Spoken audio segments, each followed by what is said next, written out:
¿Cómo se originó el universo? ¿Cómo surgió nuestro planeta en la inmensidad espacio-temporal del cosmos?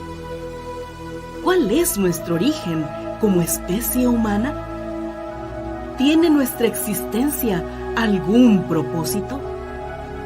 ¿Qué nos depara el futuro?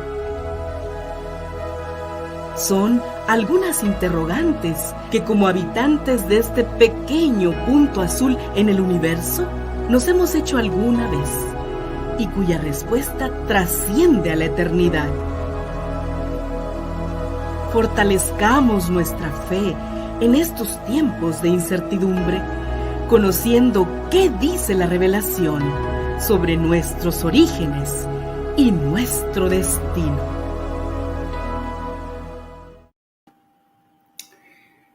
Buenas tardes a todos nuestros amigos y hermanos que nos siguen a través de varias partes del mundo. Estamos muy contentos de tenerles nuevamente con nosotros. Esta ya es la 13ª conferencia de este programa, Nuestros Orígenes, Revelaciones. Le damos gracias por estar con nosotros y recuerden, el objetivo que perseguimos es instruirnos en los aspectos que tienen que ver con nuestra cosmovisión, los aspectos científicos, teológicos, biológicos que se relacionan con nuestra cosmovisión. Esta tarde tenemos a una invitada muy especial, es la maestra Mónica Soria. Ella es de las Islas Galápagos y está haciendo un doctorado en biología en la Universidad de Loma Linda.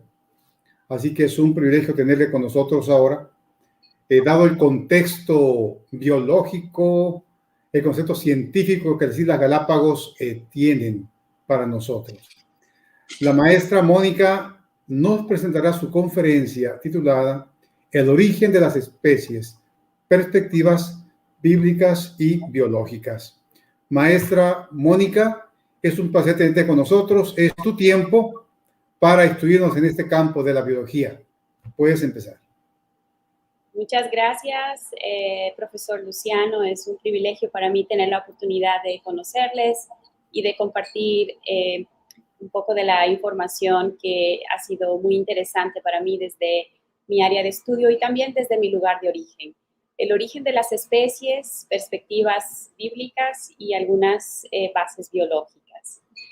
Cuando nosotros vemos a nuestro alrededor, la naturaleza está llena de vida. Se calcula que aproximadamente existen unos 8 o un poco más, 8.7 millones de especies, aproximadamente un 6.5 millones de especies en la Tierra y unos 2.2 millones en los océanos. Sin embargo, estos números son variables a medida que se descubren más especies, pues ustedes saben que sobre todo en los océanos mucha exploración todavía tiene que llevarse a cabo, ¿no? Y cuando nosotros vemos toda esta diversidad y este colorido y toda esta magnificencia, siempre nos hemos preguntado cuál es el origen. Y para muchas personas tal vez es una pregunta muy sencilla, pero no lo era para mí cuando yo crecía en las Islas Galápagos. Ustedes saben que las islas son ícono de la evolución. Charles Darwin, cuando fue muy joven, a los 23 años, visitó las islas y él hizo algunas de las observaciones de la fauna y la flora de estas islas y luego escribió, aparte de colectar más información en toda Sudamérica, sobre el origen de las especies. Entonces, para mí siempre fue un tópico muy, muy interesante. Y esta pregunta también ha sido un tópico de mucha controversia y muy interesante también para biólogos y para filósofos a través de varias centurias. En la conferencia de hoy voy a hablar un poco de las cosmovisiones y en dos principalmente, la cosmovisión evolutiva, que explica o trata de explicar cómo se originaron estas especies desde una perspectiva naturalista, en donde los milagros y procesos metafísicos no tienen lugar, únicamente procesos naturales y de las leyes que conoce el hombre. Y el modelo bíblico creacionista sobre la creación.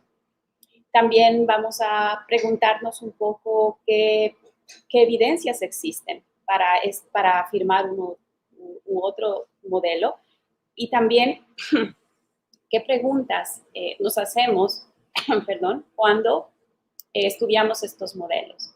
Luego entraremos un poco más en el área de la taxonomía, cómo se define una especie, realmente existen las especies, cuál es un poquito la controversia allí y los mecanismos por los cuales la biología evolutiva explica el origen de las especies, ¿sí?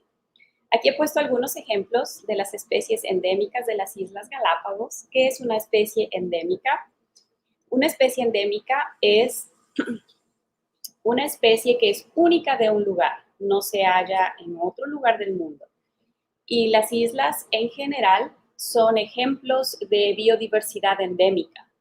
Así que aquí he puesto unas fotografías del pingüino de Galápagos, que es el más pequeño del mundo y el más tropical.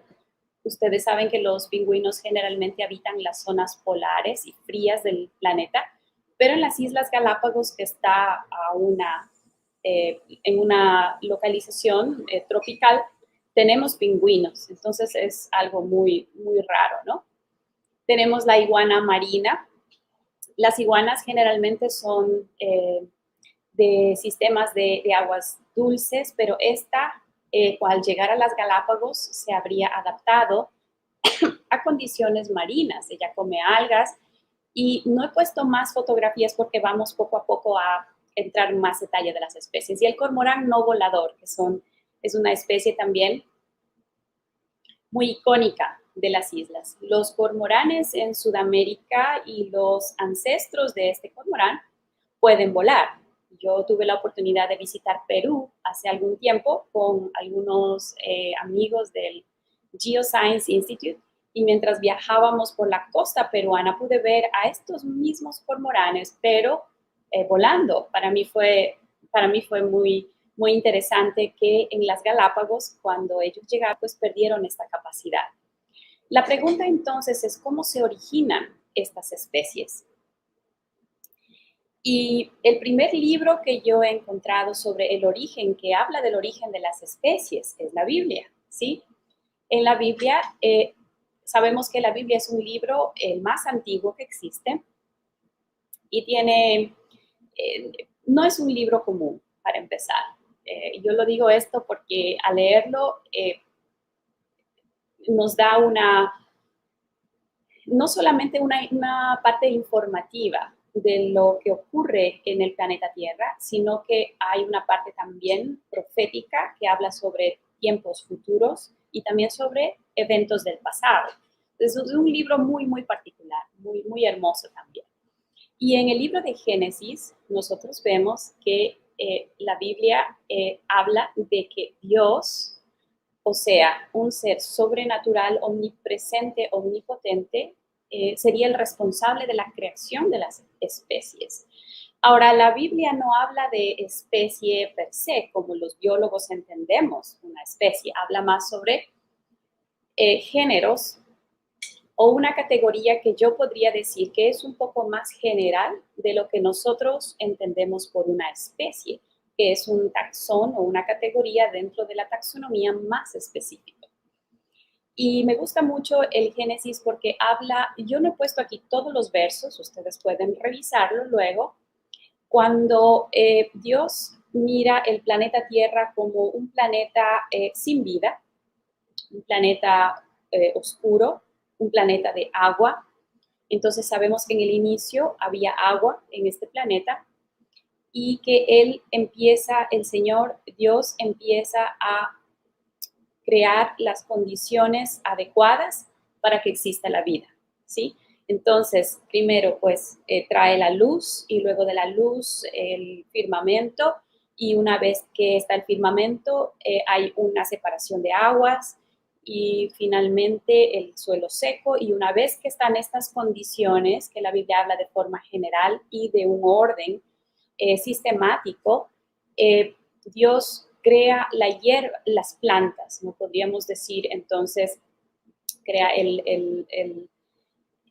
los organismos que son autótrofos, que son capaces de crear clorofila con la luz, y a partir de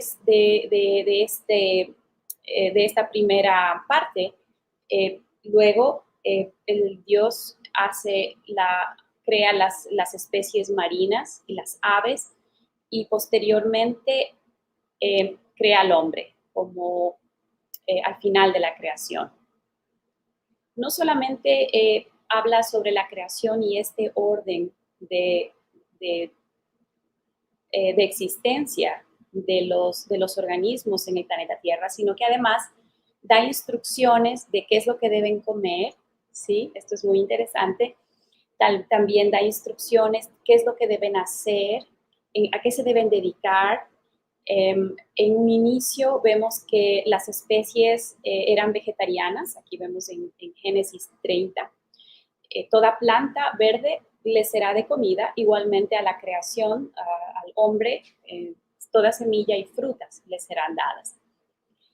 Cuando nosotros analizamos esta referencia como el origen de las especies, vemos que además hay un plan en donde el creador explica qué fue lo que pasó luego de la creación, luego qué es lo que va a pasar luego con la creación del planeta Tierra. Entonces, esta creación está dentro de un plan. Sin embargo, algo fue mal en este plan porque el pecado, dice la Biblia, que entró a la tierra y a partir de allí el hombre cambió, las especies cambiaron, ¿sí? Y luego se introdujo algunos elementos que no estaban considerados dentro de la creación original, como por ejemplo el sufrimiento, la muerte, vino después del pecado. Sin embargo, la Biblia también habla del plan que Dios tuvo para restaurar la relación entre el hombre y la naturaleza, el hombre y Dios, y el plan que Dios tiene para el futuro, que es la restauración de la tierra. Los fundamentos bíblicos, entonces, del origen de los seres vivos, de las especies, está en que el Señor es soberano de la creación, sostiene la creación. Además, Él no solamente sostiene la creación, sino que toma responsabilidad de la vida aquí. Y si algo fue mal, Él toma responsabilidad y propone soluciones además para presentes y futuras para la humanidad y el resto de la creación. Entendemos que Dios es el autor de las leyes que operan en la naturaleza, sean estas gravitacionales, sean estas químicas, físicas, etcétera, que hace posible que haya vida en el planeta Tierra. La Biblia promueve la observación del entorno natural, para percibir quién es el creador y lo que Dios ha hecho. En alguna parte dice, declara el amor de Dios. Jesús mismo utilizó muchos ejemplos de la naturaleza para explicar el reino de los cielos. Y como dije antes, hay la promesa de Dios de recrear nuevamente la tierra, porque cuando nosotros vemos, está siendo deteriorada y parece que ese deterioro va en incremento. No vemos una mejoría en cuanto al cambio climático, el calentamiento de la tierra, incluso el relacionamiento que tenemos entre seres humanos, la extinción de las especies. Hay muchos problemas que se están dando, hay sufrimiento en la tierra y esto pues el Señor ha puesto un tiempo para restaurar. Ahora, muchas personas se preguntan, ¿realmente existe evidencia de que podemos creer que hay un creador omnisciente, omnipotente para el origen de las especies que nosotros vemos? Yo he encontrado algunos ejemplos de científicos que han escrito algunos de los libros que vemos aquí y cuáles yo les recomiendo, que hablan sobre, sobre la evidencia, ¿no? Física, biológica, astronómica, estadística, matemática, microbiológica, genética, de la información, entre otros, que hablan de un diseñador del origen de la vida, ¿sí? Porque cuando nosotros analizamos, por ejemplo, la célula, vemos que es altamente compleja, que tiene información, que para funcionar y necesita de maquinarias moleculares que actúan de forma coordinada. Y no solo eso, sino que además tienen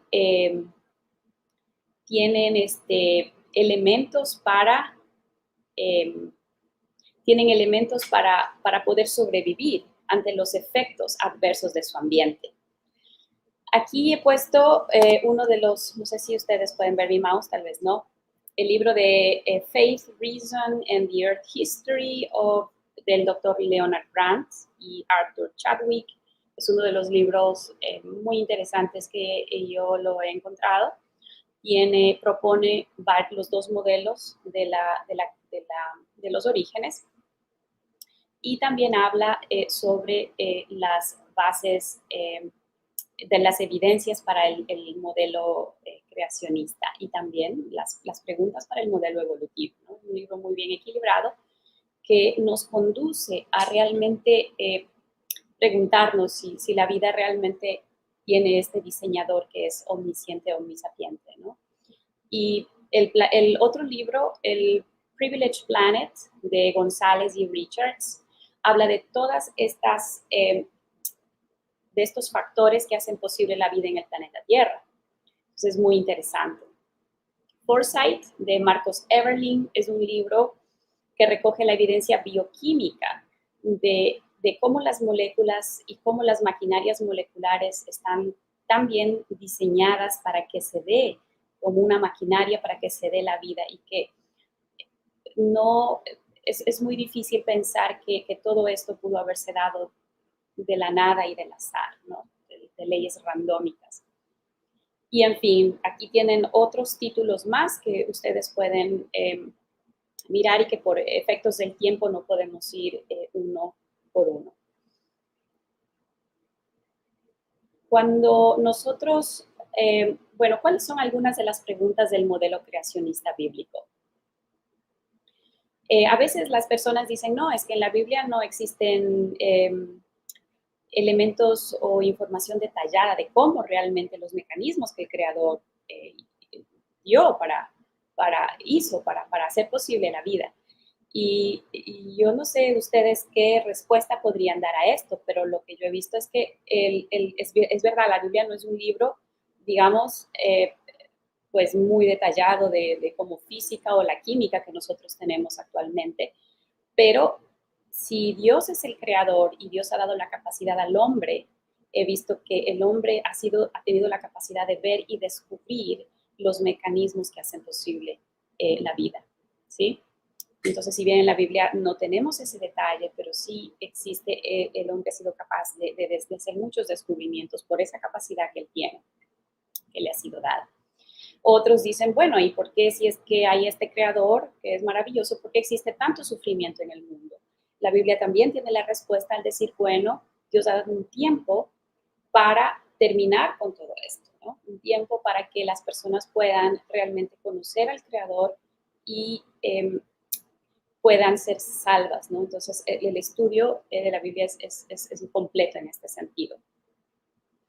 Ahora, ¿por qué las especies cambian si Dios las creó de una forma? Vemos que en los modelos de la isla Galápagos y otras islas, por ejemplo, las especies que llegaron hace un tiempo atrás no son las mismas, se han adaptado. Algo que se llama adaptación o cambios dentro de un límite de una misma especie. Entonces, las especies, si el creador las creó, no es que están fijas, sino que tienen esta capacidad para adaptarse, sin cambios muy drásticos, digamos así. ¿Es compatible el modelo de la evolución con la creación? Y yo encuentro, no sé ustedes qué piensen, pero yo encuentro que no es compatible. Y nosotros podemos dirigir a lo mejor esta pregunta al final para hablar por qué no es compatible. Muy bien. ¿Cuáles son los fundamentos ahora de la teoría evolutiva? Darwin, habíamos visto que él escribió un libro sobre el origen de las especies y si bien el libro no habla del origen mismo de las especies, esta obra pone las bases biológicas de la evolución. Él habla de la selección natural como la fuerza que moldea nuevas especies.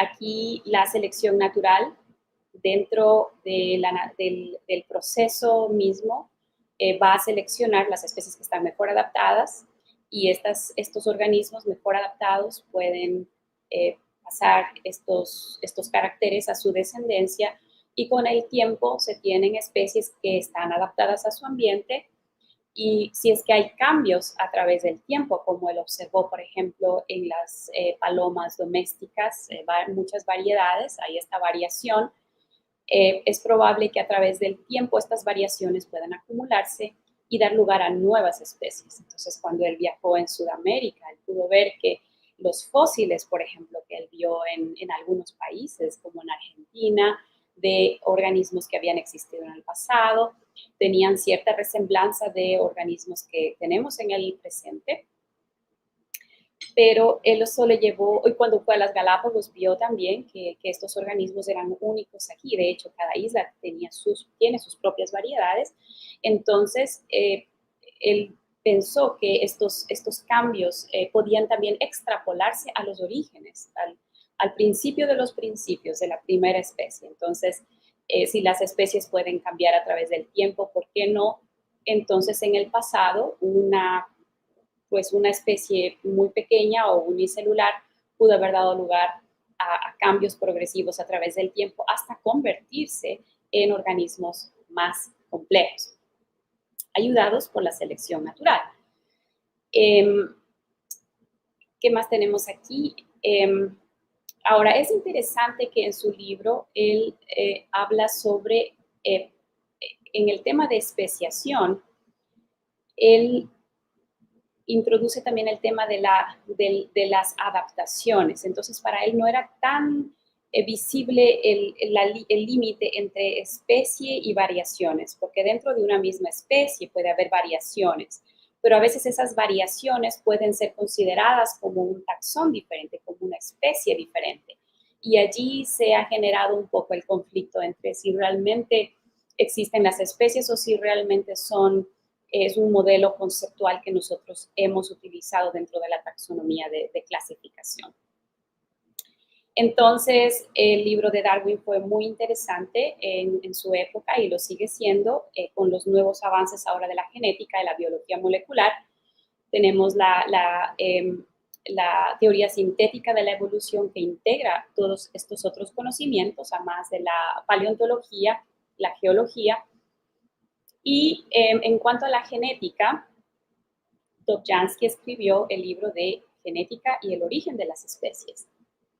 Y aquí habla de cómo se originaría la nueva información, cómo se origina una nueva especie, cómo se originan estas variedades que dan lugar luego a nuevas poblaciones, a nuevas adaptaciones, y es de acuerdo al autor, cambios al azar, cambios randómicos, cambios no planificados en las poblaciones. Y estos cambios son heredables, son acumulados a través del tiempo y cuando una población o una subpoblación va o se va a otro lugar o cambia el ambiente, las condiciones, entonces por puro azar, algunos van a sobrevivir porque han acumulado estos cambios al azar a través del tiempo. Nuevos ambientes inducen nuevos genotipos, eso lo vemos en la naturaleza, y obviamente el aislamiento produce nuevas razas, es lo que vemos también en las especies. Pero vamos a ver, algunas de las preguntas al modelo evolutivo. Aquí habíamos dicho antes que el concepto de especie puede ser a veces difícil de definir, ¿sí?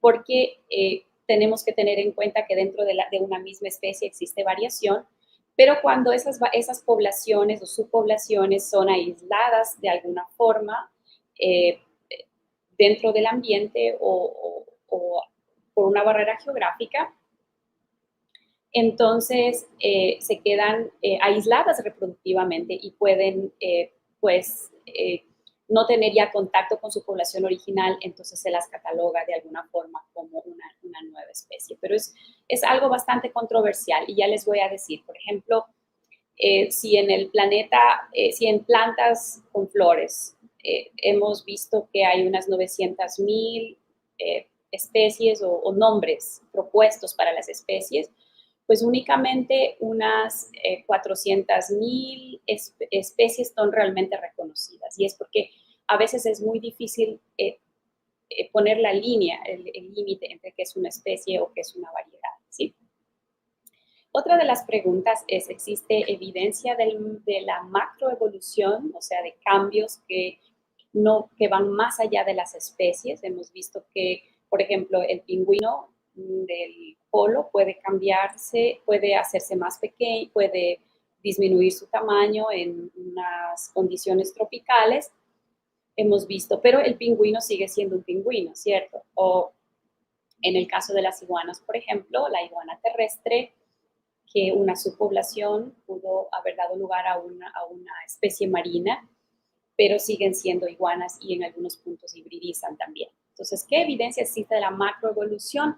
Esta pregunta es bastante difícil de contestar. Seguramente yo no he encontrado por lo menos evidencias tangibles de que un género o un taxón pueda convertirse o pueda llegar a ser un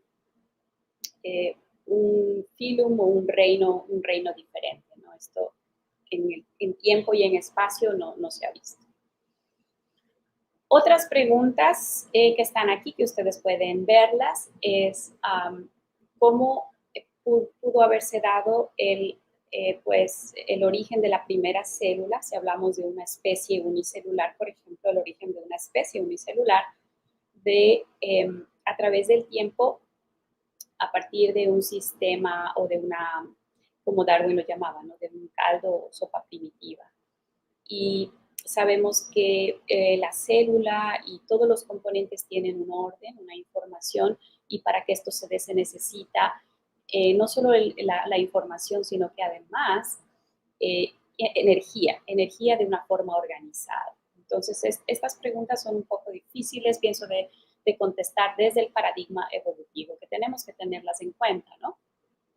Y discutir con las personas que pues defienden el modelo. Yo encuentro muy productivo eso, de una manera educada, pero también informada de cuáles son las limitaciones, ¿no? del uno del otro modelo. Ahora, la vida y cada especie, cada género o cada grupo, ¿no? de organismos tiene una información genética que es única. Y esta nueva información desde el punto de vista genético, pues decir que esta nueva información pudo darse solamente por efectos al azar, queda mucho por responder, porque los genes no actúan solos cuando estamos hablando de un carácter en particular. Hay información no solamente a nivel genética, sino a nivel del citoplasma celular, al nivel de epigenética. Entonces significa que hay varios componentes de la información en la célula que necesitan estar de forma coordinada para que pueda darse la vida. Entonces, efectos randómicos, los científicos actualmente se preguntan si realmente es el único, la única forma de que realmente se haya producido la información genética. En cuanto a la primera especie, ¿no? La primera especie que pudo haber surgido.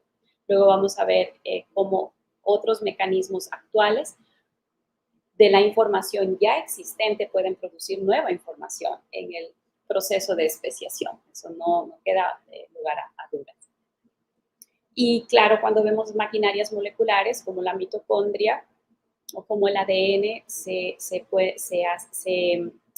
codifica y luego se decodifica, se traduce a proteínas y como estas proteínas finalmente adoptan diferentes estructuras moleculares, las maquinarias moleculares que intervienen, vemos un nivel de complejidad alto que a través de la selección natural como proceso de error o de acierto podría ser limitado para explicar esta alta complejidad que existe a nivel celular dentro de las especies. Ahora, ¿qué evidencias tenemos? Tenemos evidencias del modelo evolutivo, bueno, la evidencia genética, algunas especies, por ejemplo, en el caso de los pinzones de las Galápagos, sí hay diferencias genéticas en cuanto al pico, hay diferencias epigenéticas, es un estudio que no lo incluye aquí, que son marcas a nivel del ADN que no tienen nada que ver con la secuencia genética entre las diferentes especies, 5 en particular, que predicen mucho más estas diferencias entre especies, ¿no? Ahora, los cambios epigenéticos son raramente al azar, entonces es información que se integra para ver lo que vemos, una nueva especie. Entonces, de acuerdo a esto, parece ser que en la naturaleza existe este modelo gradual, ¿no?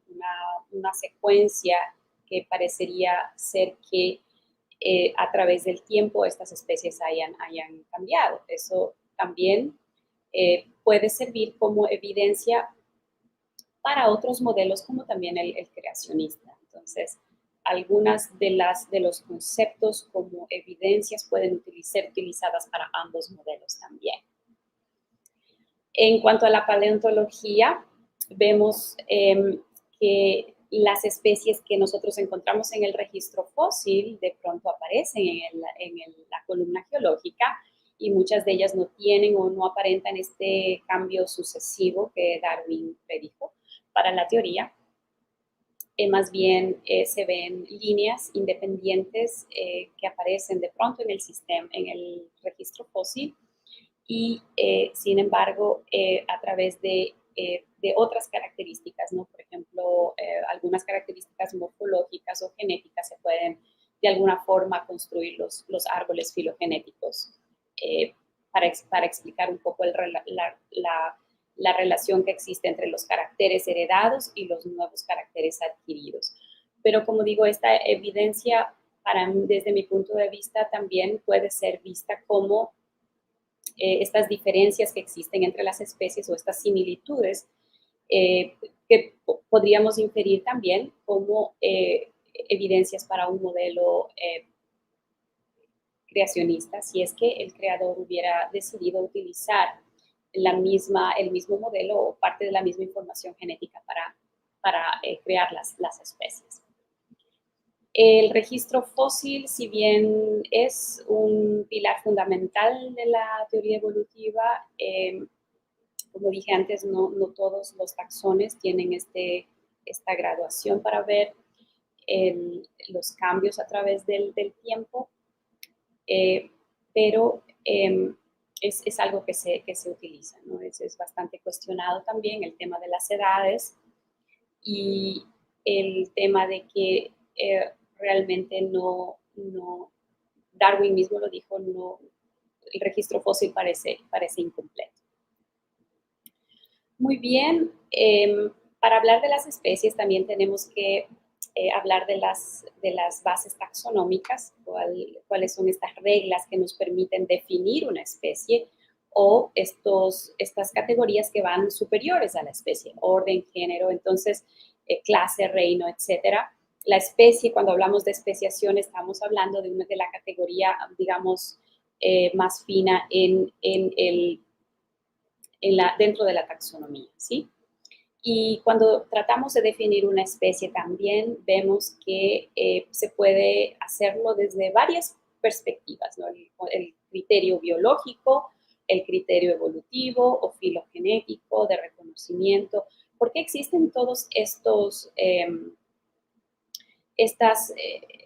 digamos, estas formas de definir las especies? Porque a veces cuando tratamos de definir qué es una especie o catalogarla como una unidad dentro del sistema de clasificación que vemos, no siempre aplica a todos los organismos. Entonces, habría que, bueno, hay varios puntos de vista de cómo definir la especie. De hoy en adelante, y para efectos de esta presentación, encuentro que el criterio y la definición biológica de la especie es la que más podría aplicar a varias de los conceptos. Una especie, ¿qué es una especie? Pues es una unidad biológica, un conjunto de organismos que comparten información, como dije antes, no solo genética, y que pueden reproducirse entre sí. No aplica a todas las especies, por supuesto, que tienen bipartición, por ejemplo, pero tienen este genoma, esta información que es parecido, ¿no? Entre ellos. Aquí vemos en el gráfico 3 especies de iguanas de las Islas Galápagos. La especie abajo, en la parte inferior, es la iguana terrestre de las Islas Galápagos. Ahí tenemos 3 especies en 3 islas diferentes.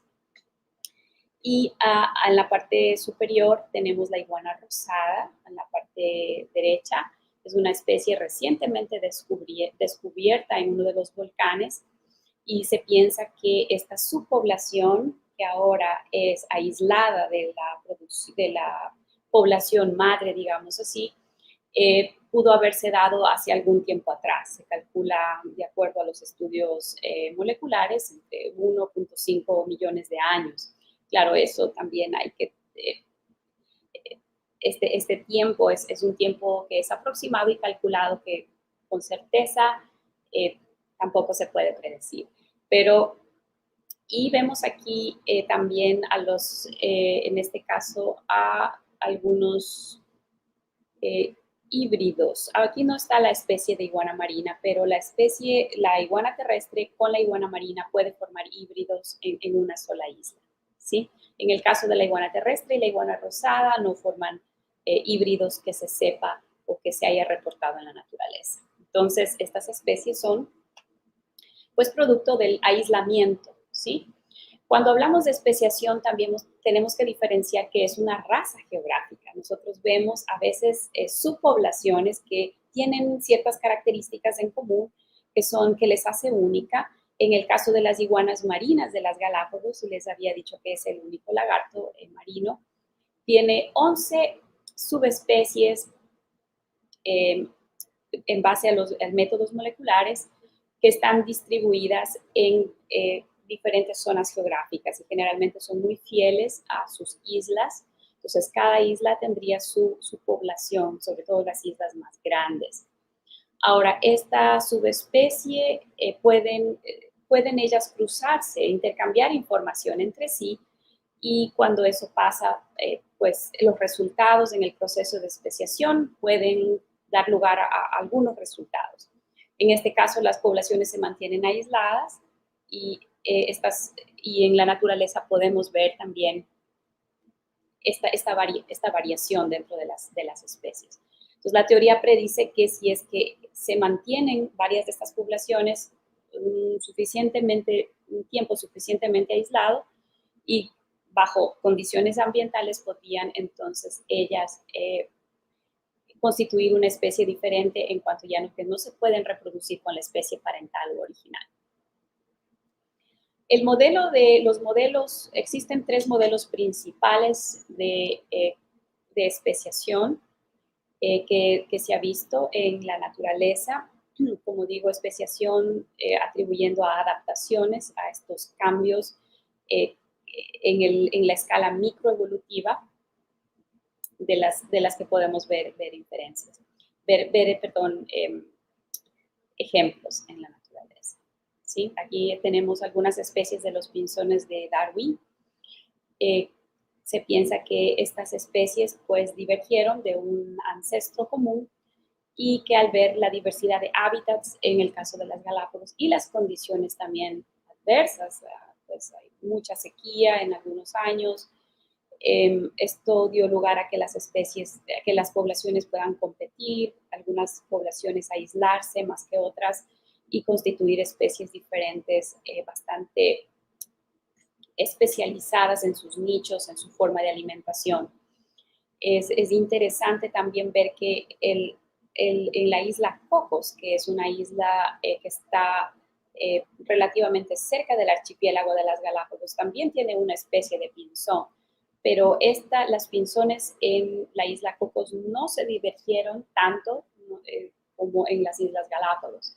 Y allí en las islas, la isla Cocos presenta un ambiente más tropical, más exuberante en cuanto a vegetación, con más especies, y allí la única especie de pinzón se ha mantenido a través del tiempo. Entonces, vemos que en algunos lugares, con el mismo proceso de que arribó un ancestro común, en algunos lugares estas especies se multiplican y en otros lugares no, como vemos también que hay especies que se mantienen estables a través del tiempo y no han divergido, como en el caso de los pinzones o las opuntias o varias especies de iguanas. Algunos géneros son con muchas especies, otros no, ¿sí?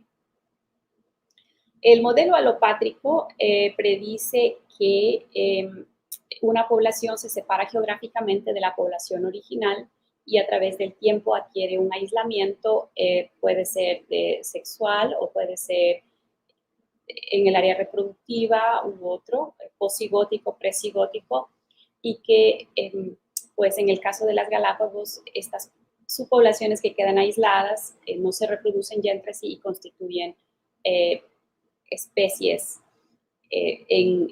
subespecies en las diferentes islas, ¿sí? Aquí están las 15 subespecies, se pueden encontrar únicamente 11 que sobreviven hasta el presente, algunas fueron extintas ya, y 6 especies se encuentran en islas separadas, mayormente en las más grandes.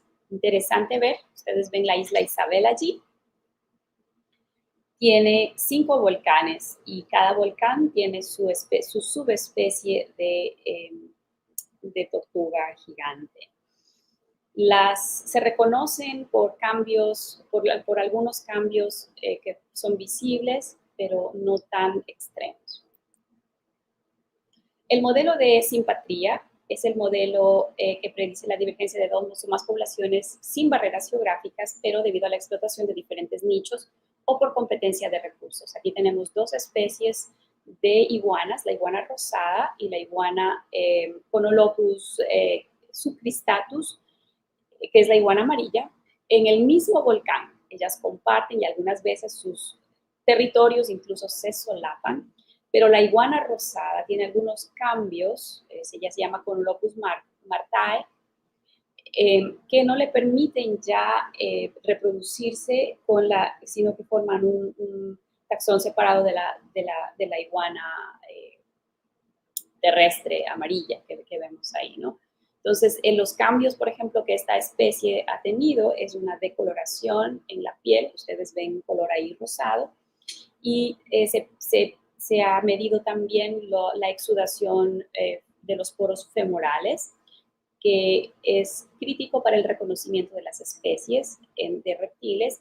Esta iguana tiene unas marcas diferentes a la iguana parental, que sería la Conolopus subcristatus, y ya no se reconoce. Entonces, aun cuando viven en la misma área, debido a que ambas explotaron diferentes nichos o históricamente no sabemos si quedaron aisladas por alguna erupción volcánica, esta subpoblación se diferenció relativamente hasta convertirse en una especie diferente.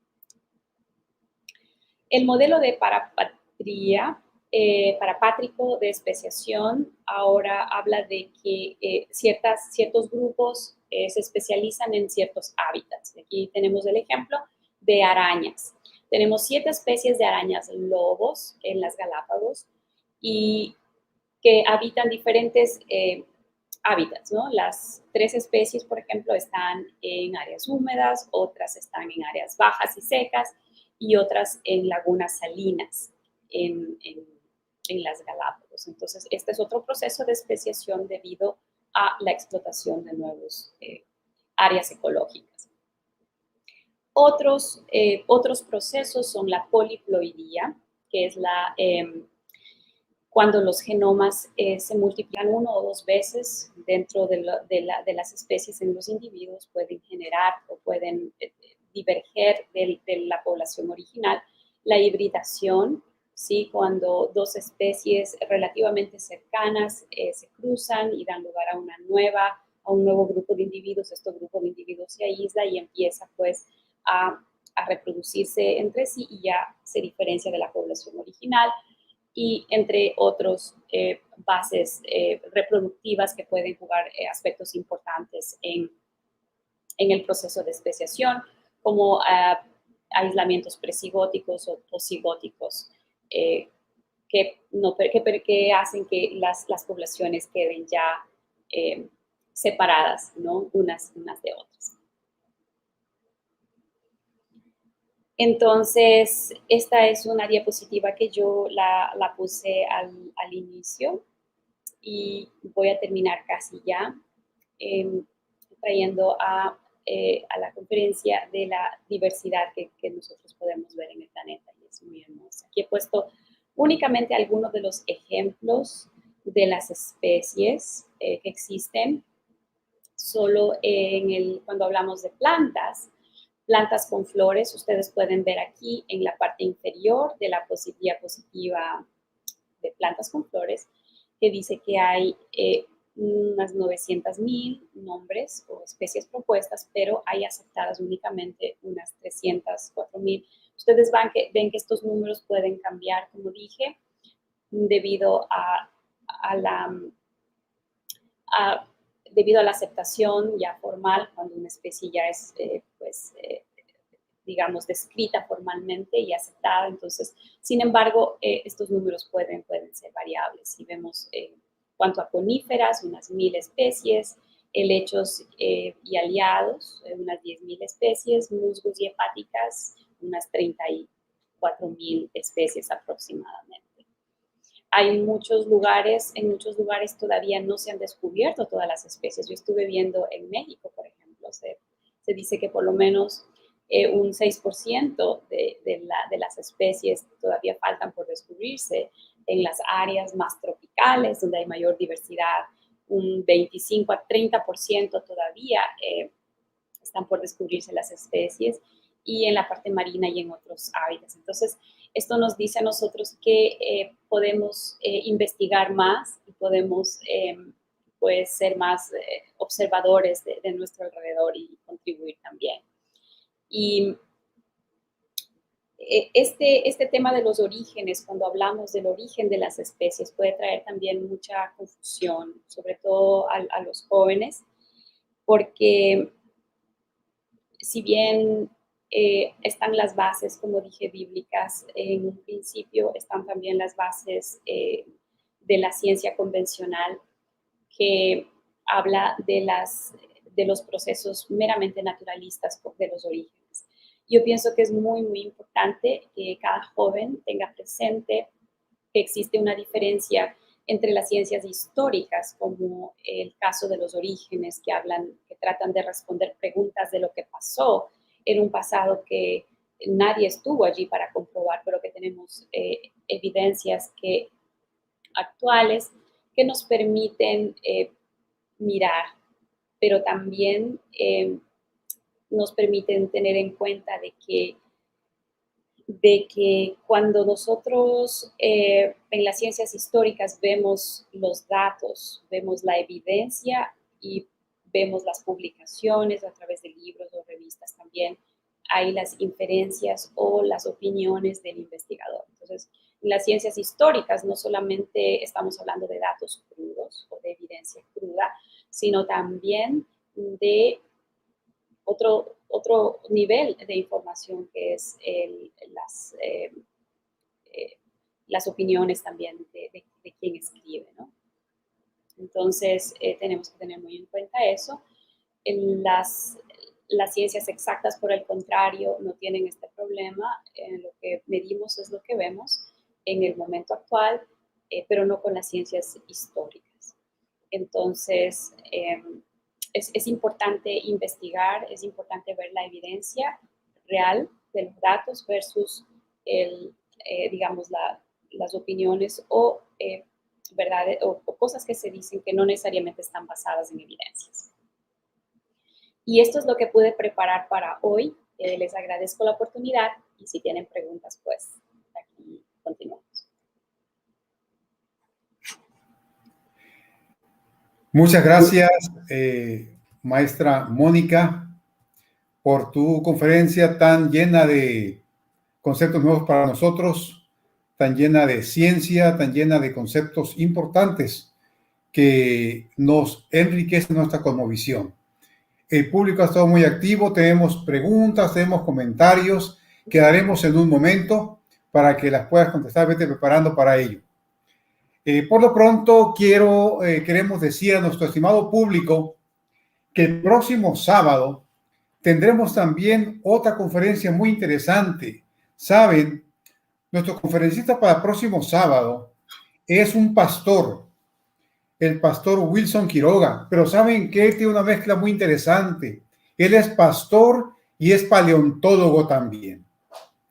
He tenido la oportunidad de andar con él en el campo, allá en Bolivia, precisamente haciendo investigación, y es una persona bastante versada en asuntos de paleontología, geología y teología.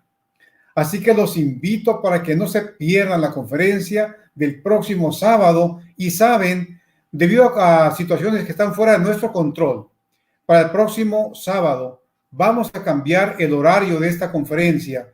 Nomás por el próximo sábado la tendremos de 3 a 4 de la tarde, hora del centro. Los invitamos para que no se les olvide.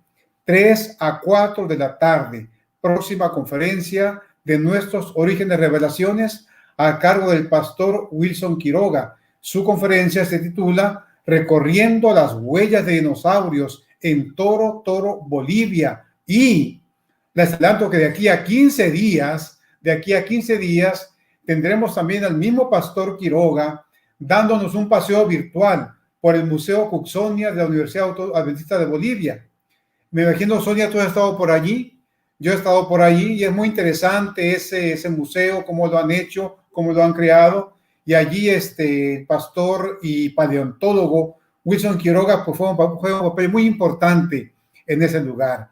Así que los invitamos para que hagan planes del próximo sábado, repito, de 3 a 4 de la tarde en la conferencia Recorriendo las huellas de dinosaurios en Toro, Bolivia. Aprovecho también para darle las gracias al equipo de transmisión. Luego se me olvida al final el maestro Tennyson Chiray y el ingeniero David Cárdenas, que muy amablemente nos han estado ayudando con este programa en las transmisiones que se proveen por UMTV. Gracias, Tennyson, gracias, David, por su gran apoyo a este proyecto. Y bueno, tenemos entonces, Mónica, algunas preguntas, comentarios. Vamos a irnos presentando. Me da mucho gusto primero decir que Jorge AB fue el primero que se reunió a la conferencia esta tarde, ¿sí? De la República Dominicana. Y Carlos, ahora te ganaron, Carlos Guzmán fue el segundo. Bienvenidos a esta conferencia, todos los que están presentes, y sobre todo a Jorge y a Carlos que se unieron a nosotros desde muy temprano. Ahí está Alan Ismael también, Moni Herrera, Benjamín Taz desde Campeche, Arturo Acosta, Jorge Zúñiga, dando feliz sábado para todos desde Morelos, Marcos Uribe. Pregunta Mónica, ¿existe esa bibliografía que mostraste en español? Algunos de los libros sé que están traducidos. Podemos compartir algún link sobre la información. Sí, yo te ayudo. Aquí está uno. Esta es una versión antigua del libro del doctor Brandt. Sí, esto está en español. Ya. Sí, es un muy buen libro. Ya después de esto hay como 12 ediciones más, tengo entendido. Pero quienes no les gusta leer en inglés, aunque los animaría a que lo hagan, que aprendan, ¿sí? Aquí está esta versión en español. La pueden encontrar en PDF, en español. Pongan ahí el nombre, Fe y Razón, Leonard Brandt, PDF, les va a salir. O alguna versión en español les va a salir. Esta es una versión de ellas. ¿Qué otro libro, Mónica, tienes en español por ahí? ¿Tienes alguno que muestres? He visto algunos libros en español que publica la División Sudamericana e Interamericana. Es la evolución imposible. Y pienso que hay que buscarlo. Sí, de Terreros, del pastor Terreros. Sí, por el hecho Sí. de que ahora mismo estoy en Loma Linda, no he visto información en español, me disculpo por eso, pero yo pienso que buscando sí debe haber. Aquí está otro, mi otro libro también, en español, Fe y Ciencia. Es un muy buen libro que le recomiendo también para ayudar en tu respuesta, Mónica. Es del pastor Gibson, de Humberto M. Rassi. Muy buena información también. Está otro bastante profundo, de un punto de vista teológico y científico. Él dijo y fue hecho. Le recomiendo para que lo lean si quieren poner sus neuronas a trabajar bien un ratito. Pueden leer estos capítulos muy profundos desde el punto de vista teológico y científico. El sábado pasado mostré también sin duda, Mónica, tú lo has visto. Sí, bueno, este está en español, pero este no está en español, te digo, pero también tiene muy buenos artículos. ¿Ok? Así que si hay bibliografía en español, pueden entrar a Google y hay muchos PDFs también. Y bueno, y puede ser también que ustedes compren las versiones electrónicas en Kindle, que es la aplicación de Amazon, y en la misma aplicación ustedes pueden seleccionar y automáticamente traduce a cualquier idioma que ustedes quieran leer. Claro. Muy bien. Tenemos al pastor Pablo Arias desde Ocosocuautla, Chiapas. Feliz sábado, pastor. Gracias por unirte a nosotros. Marcos Uribe, bueno, está hablando desde Mexicali, Baja California.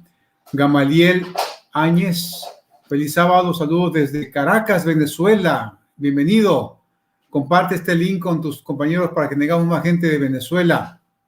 Sandra Cubides, feliz tarde de sábado a todos los presentes, reunidos en diferentes partes del mundo. Bárbara de Molina, saludos. Yadira Dinora Carrascosa, excelente. Pablo David Fernández, una pregunta, Mónica. Los cambios epigenéticos son reversibles, no es muy estables. ¿Cómo puede ser esta la base del cambio de especies diferentes? Es una muy buena pregunta. Cuando hablamos de cambios epigenéticos en el proceso de especiación, se han estudiado particularmente la metilación de ADN, que es estable a través de generaciones. Recordemos que estas marcas en el ADN se conservan a nivel no solo de generaciones, sino a nivel de especie, gracias a lo cual ciertos genes son expresados en hombres y mujeres, lo que se llama gene imprinting. Entonces, algunos de estas marcas son estables, son bastante estables. Y en el ámbito evolutivo se ve que estas marcas son mejores predictoras de la diferenciación en el proceso de especiación que los cambios al azar en el ADN. Es cierto que hay otras marcas epigenéticas a nivel de la cromatina que son reversibles por el mismo hecho de que tienen que ver con relajar la cromatina o condensar la cromatina dependiendo cuándo un gen va a ser o no traducido.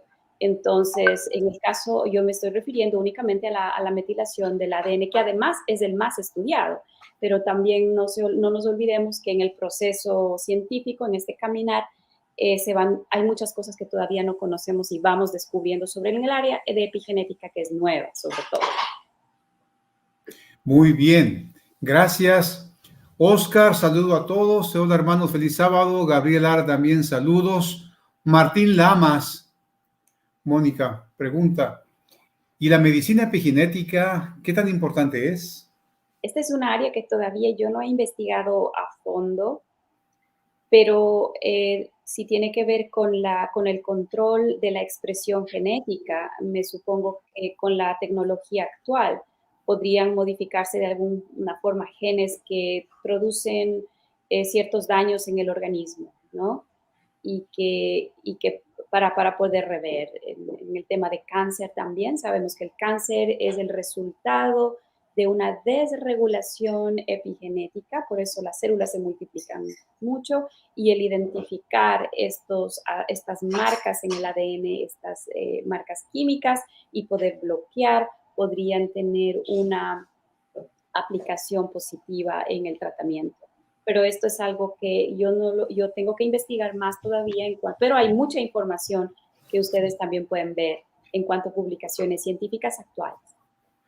Gracias, gracias, Mónica. Bueno, Carlos Guzmán es uno de nuestros seguidores, él siempre está puntual los sábados y hay dos preguntas de él.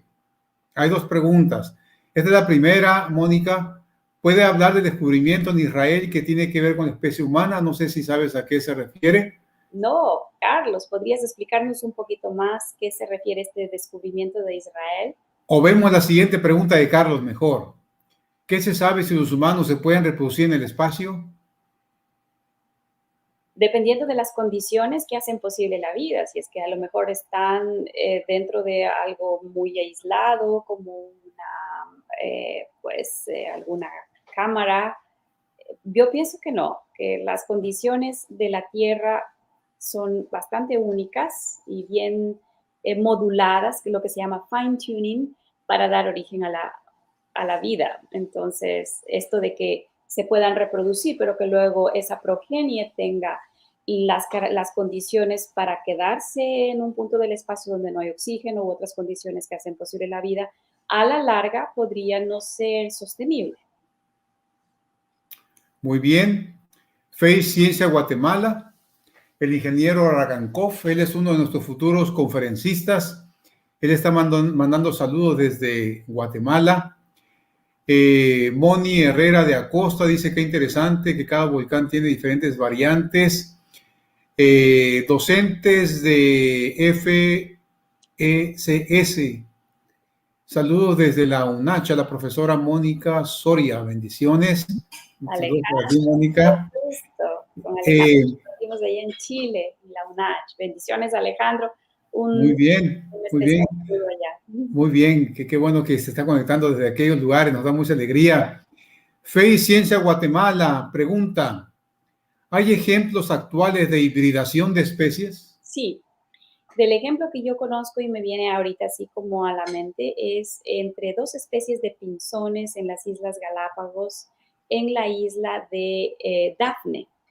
Daphne es una isla muy pequeña y Peter Grant y Rosemary Grant han seguido estas poblaciones por ya más de 40 años y saben exactamente individualmente qué especies viven allí y qué individuos viven allí y cuál es su progenie.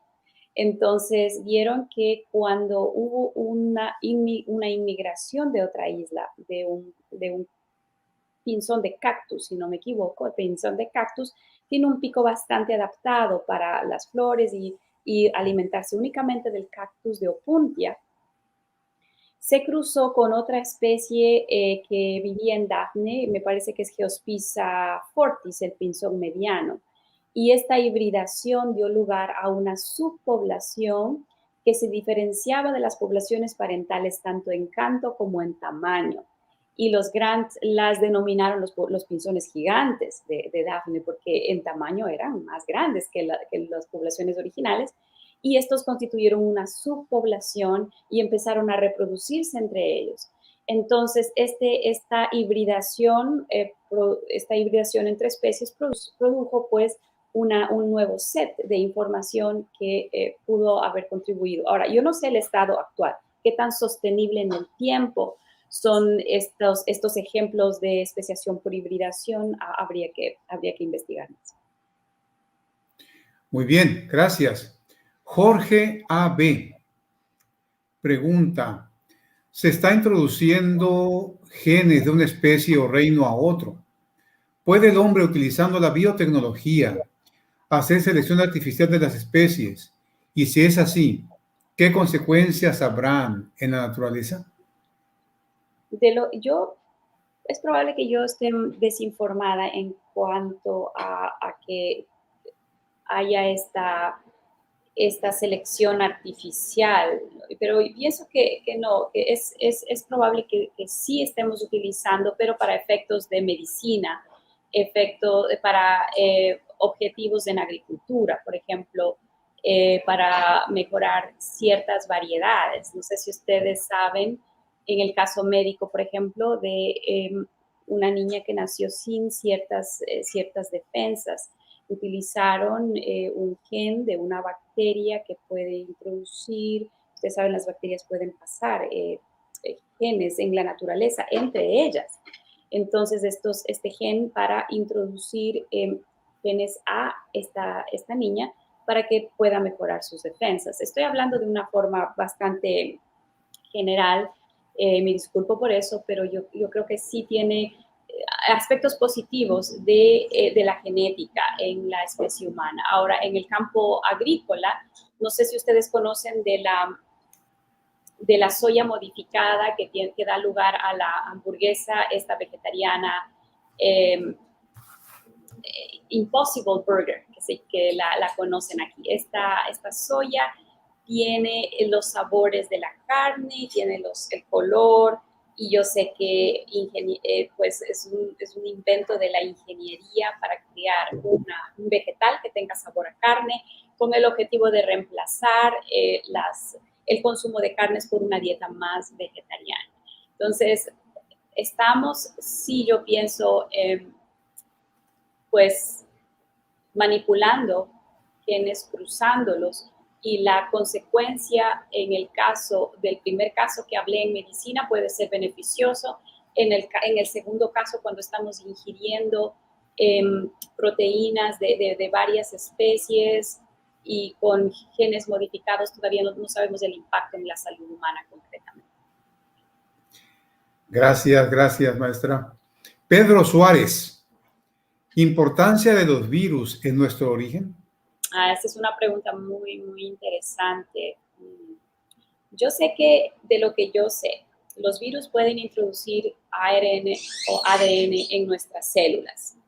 Y cuando nuestras células tienen también lo que se llaman los controles de información, cuando ellos ven que una proteína ha sido pues traducida y que no corresponde al organismo, tienen estos controles de autodestrucción. Son marcas epigenéticas a nivel de microARN que se marcan estas proteínas, en el caso de proteínas virales, y se activa todo un sistema de destrucción dentro de la célula o a nivel del sistema inmunológico. Entonces, hay publicaciones que, por otro lado, dicen que pudo haber, nuestro genoma tiene un porcentaje de información de otras especies, entre ellos virus, pero la verdad es que eso yo no podría responder ahora. Y pienso que tiene mucho que ver también con el paradigma que nosotros analizamos la evidencia. Si encontramos un virus que es parte del genoma humano, pues si es que yo veo con una perspectiva bíblica creacionista, puedo pensar que es una sección en común que el creador puso en el genoma. Si es que yo lo veo desde una perspectiva evolutiva, puedo decir entonces que los genes jugaron un papel importante en la evolución humana porque hay estas secuencias que tenemos en común. Pues depende cómo uno pueda ver la evidencia. Gracias.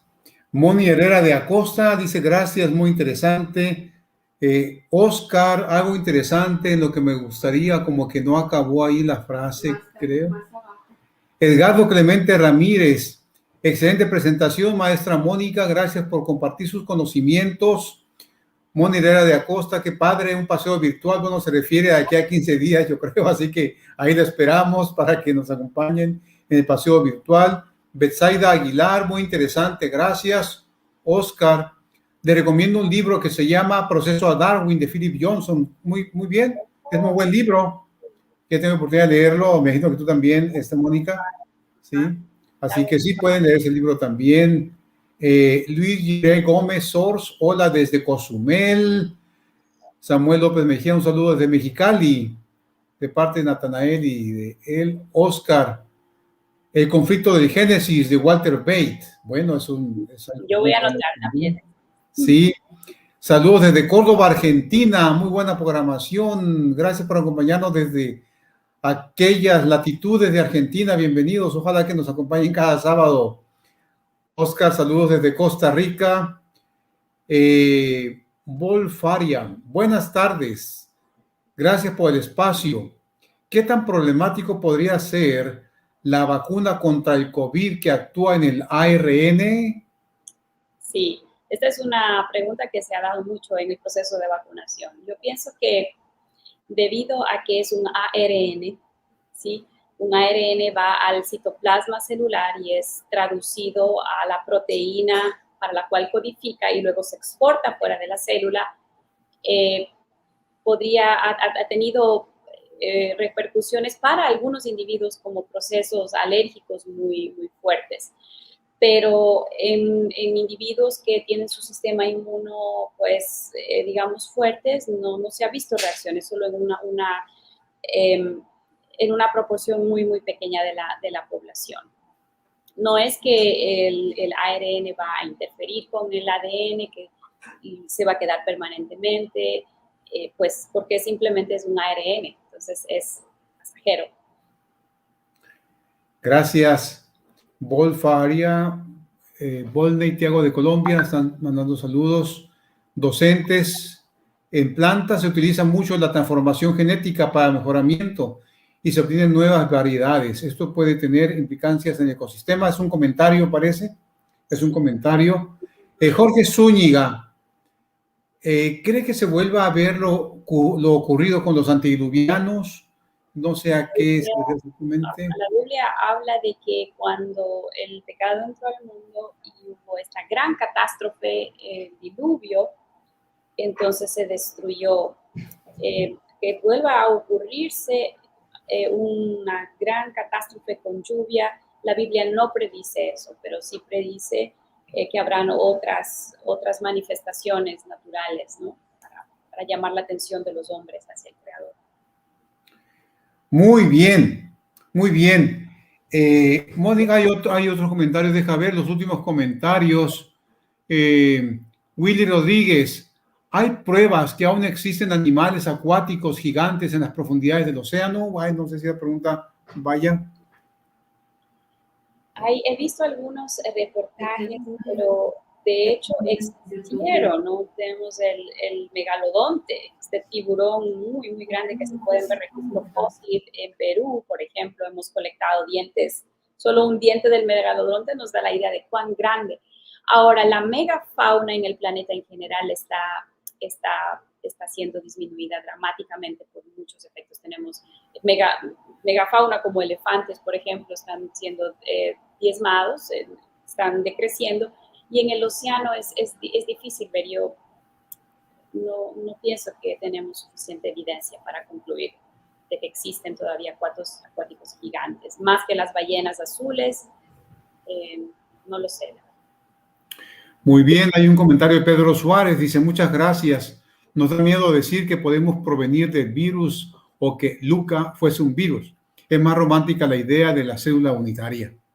Luca se refiere al ancestro común inicial que Darwin propuso. Así es difícil pensar así. Muy bien, pues tenemos que terminar. Le damos gracias a nuestro estimado público, que cada sábado se expande más. Tenemos de Colombia, de Chile, del Caribe, Argentina, y los invitamos para que nos sigan acompañando. Hay gente de Cozumel también, de Mexicali, los estemos de la República de México. Así que estamos muy contentos de que nos acompañen y estén dispuestos a participar con comentarios, preguntas, porque este espacio es para eso, es para enriquecernos mutuamente en lo que tiene que ver con nuestra cosmovisión, con el Dios creador que tenemos y la forma en que podemos transmitir esas ideas a los demás. Pedro Suárez nos habla de España, ven, hasta gente de Europa tenemos. Esperamos que cada sábado nuestro público, con el favor de Dios, se vaya incrementando. Termino recordándoles, próximo sábado, el pastor y paleontólogo Wilson Quiroga con la conferencia Recorriendo las huellas de dinosaurios en Toro Toro, Bolivia. Toro Toro es el nombre del pueblo en Bolivia. Recuerden que la conferencia será el próximo sábado de 3 a 4 de la tarde. No vayan a llegar tarde. Así que los esperamos y, como siempre, deseamos que Dios siga acompañándolos durante la semana. Cuidémonos del coronavirus porque no se dé todavía. Y con el favor de Dios lo esperamos aquí el próximo sábado. Que Dios bendiga a todos. Landy de la Cruz dice, de Tabasco también nos veremos. Pues claro, claro, qué bueno que de Tabasco nos escuchan. Gracias. Nos vemos el próximo sábado entonces. Gracias, hasta luego.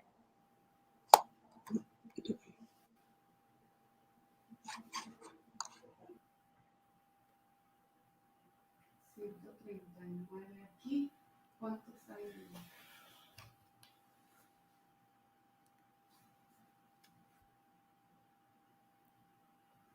El último correo me mandó 160 David.